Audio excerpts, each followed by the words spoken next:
Rose, dumating na ang pabiko mo. Maraming salamat sa maagang Thanksgiving gift. Hirap naman buksan.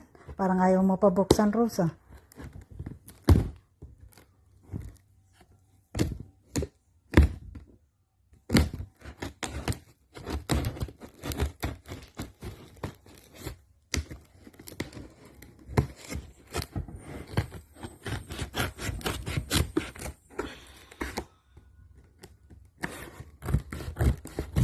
Ayan. Ang layo ng pinanggalingan na ito.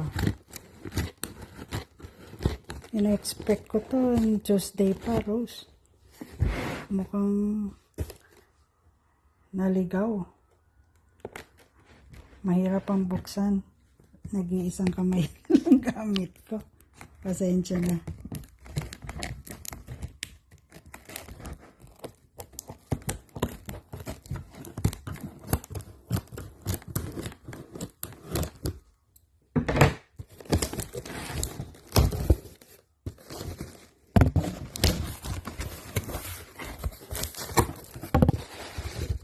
Uy, persimmon pala. Matutuwa ang mami ko. Paborito niya to. Maraming salamat, Rose.